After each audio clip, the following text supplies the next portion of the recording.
What's up, everybody? Welcome to the Vloggmas day 16. Good morning. It's about 9 o'clock. I just came back from a doctor's appointment to check on my leg, my broken femur. I was hoping that I would be able to get out of this chair at that appointment. Because it's been 4 weeks, and typically a bone heals in 4 to 6 weeks. 4 weeks is typical, especially since this was not a large fracture. It was barely a fracture. However, the doctor wants me to have more time for it to heal. So he wants me to continue to be in the chair for at least another 4 weeks. So I'm continuing. For the first 4 weeks, I was non-weight bearing, which basically means like no weight on it. Don't even put your foot on the floor. Now I can do what they call toe touch, which if I was using a walker or crutches would basically mean I could rest my toe on the floor. But since I won't be using a walker or crutches hardly at all, if at all, it really doesn't change anything from me being non-weight bearing to being able to do toe touch. It doesn't change anything. So I'm having, some emotions about it. I'm sad. I was really hoping that, this would be over, but it's not. I'm also now faced with having to call Guide Dogs for the Blind again and letting them know that it will be at least another month and closer to 2 before I am able to work Roger again, to have him guide me fully, because even when I'm released out of the chair in 4 weeks, hopefully, I then have to do 25%, then 50%, and 75% with walking. I won't be able to just start walking normally. I'll have to use methods of supporting my weight, and those methods don't allow me to hold on to the harness. So it will probably be another 8 weeks before I can work him, which would mean that he will have gone 12 weeks without, doing guide work. And I've already seen a bit of a drop in his skills because he's not working. And if you don't work a dog, they tend to start losing their training. And I know that one of the things that Guide Dogs does is if a dog isn't going to be able to work for a while, they sometimes will bring them back to the school and put them through another guide rotation, another training rotation. Are you talking to the school? No. Who are you talking to? I'm vlogging, Mom. Well, you don't even know what's going to happen. What? You don't even know what's going to happen here. So if that is what they choose to do, then they would bring him to Oregon and take him from me to train. So I don't know if that's what's going to happen because I haven't talked to the school yet, but I do know that it's a possibility. So that's heavy on my mind. So I have to do that today. I have to call school today and try and figure out what's going to happen. So just a lot of emotions, as you can tell. And I apologize for the interruption of the clip, but vlogging is the way it is. So anyway, today I am going to try and do laundry. And I'm going to try and work on an assignment for school. And then just experience the day as it comes. Hello! So I am much more emotionally stable now than I was during the clip from this morning. I've had a little nap and a little food, and I've also talked to the school. And they say that for now, as long as I have people who can continue to work with Roger when we go out, into the world and things like that, and those people are, of course, my mother and my father. As long as we're continuing to work him as a non-guiding dog, so having him stop at curbs and stairs and things like that, and keeping him from being distracted by things, we should be okay for another month of me being off my feet.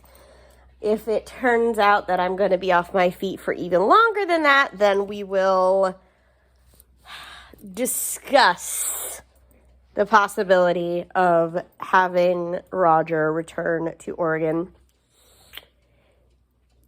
to the campus, to be not really retrained, but just kind of have like a training overhaul. But I don't have to worry about that for at least another 4 weeks. So I am feeling much better, because just even the prospect of having somebody coming to my house and taking away my son, just the thought of that alone this morning, that might be something that happens in my life in the next little while, was more than I could handle. So I'm really glad that that is not imminent, and that he will continue to be with me. And the gentleman that I spoke with at GDB said, having him here is so good for our bond, because we're staying together and we're keeping up our bond with each other, huh? Yeah. So, there's a doorbell. Hopefully that's just a package, because I can't go down the stairs. Anyway,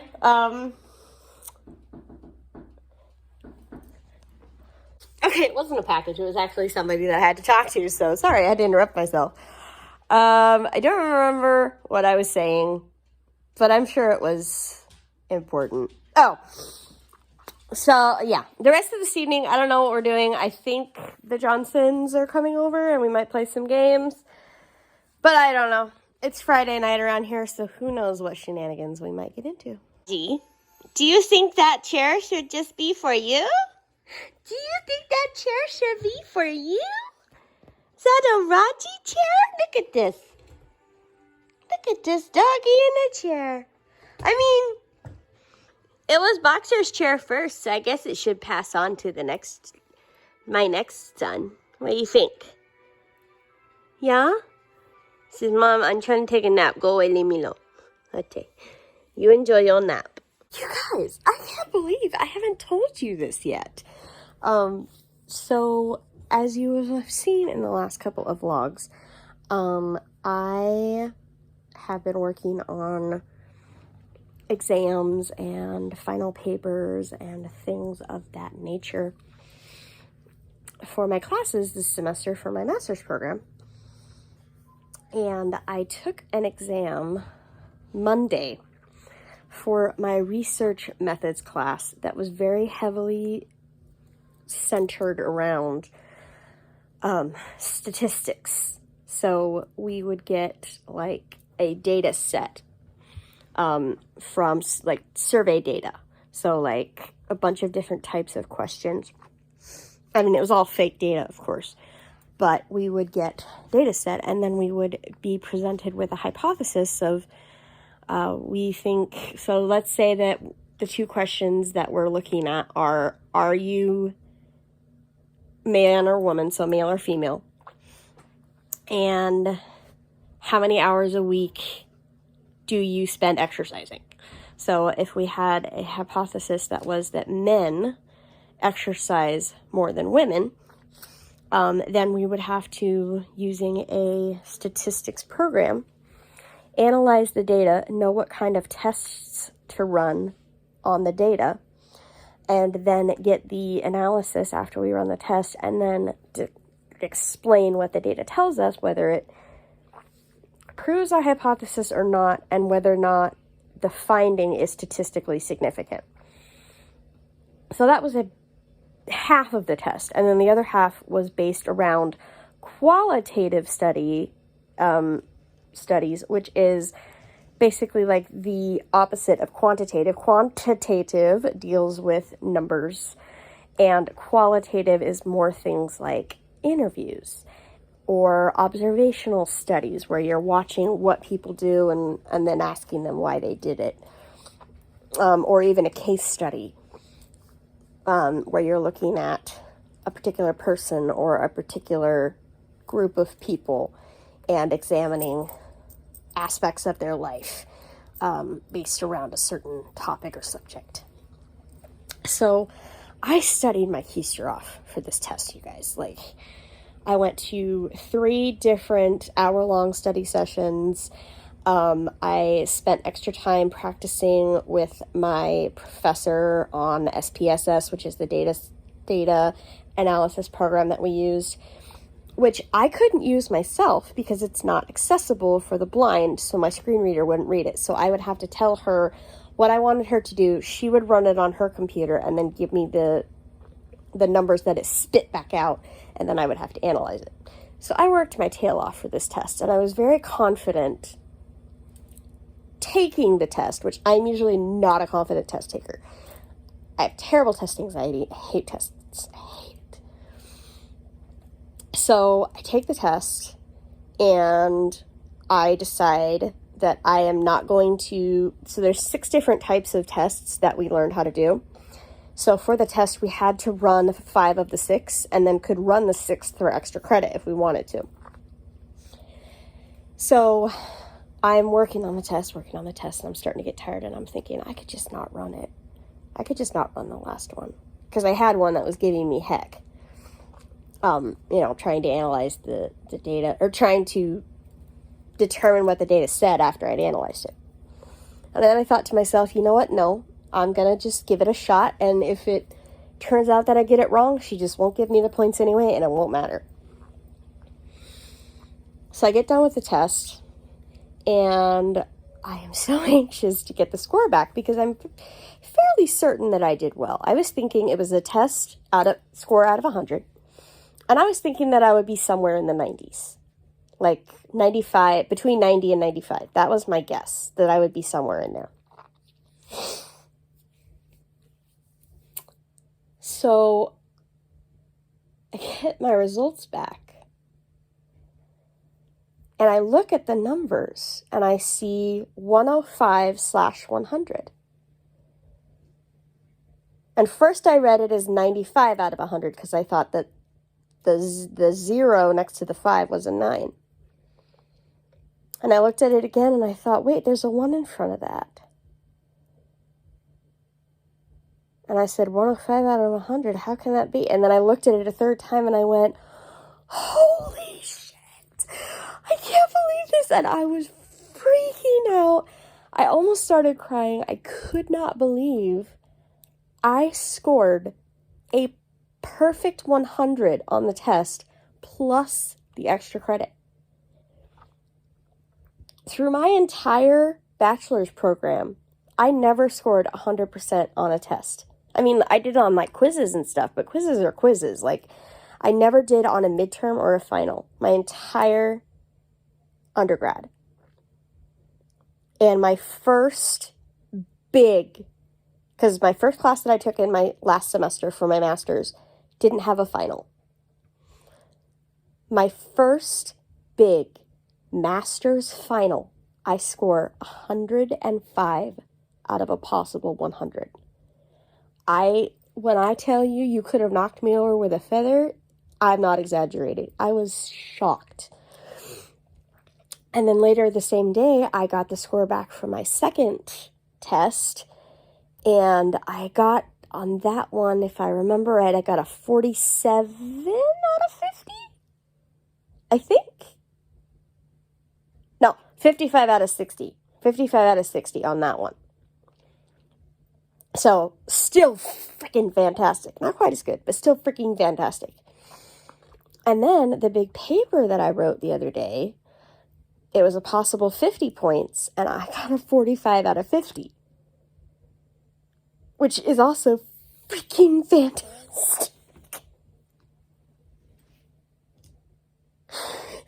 Basically means I got a 90 out of 100 if you want to, statistic it up. That's an A paper.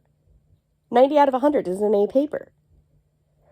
And I am so surprised. I mean, with every single health thing that has been going on with me this year, from my headaches coming back, to breaking my freaking femur, to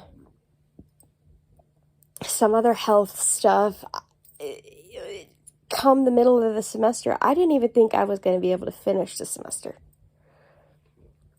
I thought I was going to have to withdraw and basically start over at another time. And now here I sit with one class fully complete, and I got 96% in the class, and the other one I'm almost done with, and I should score in at least the low 90s. So and it's not just me that has made this possible. It is only through the support of my family, the support of the faculty of the University of Alaska, Anchorage, specifically the faculty in the Masters of Social Work program. They have been putting in extra time with me during the week to work on things. They have been helping to change due dates when I needed to, when my medical went crazy high and I just couldn't turn it in that week. They would push the due date. And I can't believe I'm sitting here now with the grades that I have. And I'm grateful for everyone that has helped get me to this point, because like I said, I didn't think I was going to make it. So I wanted to share some of that good news, because I started my morning with news that I didn't like. And still some scary things that are going on in my medical life, but my academic life, I need to be grateful for, and there's some good news there, so I'm grateful that I can share that. Anyway, I am now going to go put up yesterday's vlog, and then we'll do Christmas countdown. Alright, you guys, I got yesterday's vlog up, and now it's time to do Christmas countdown. Let's put on ice skate.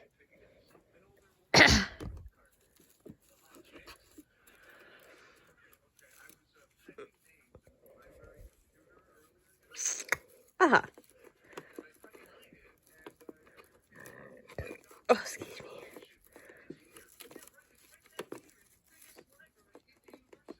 Okay.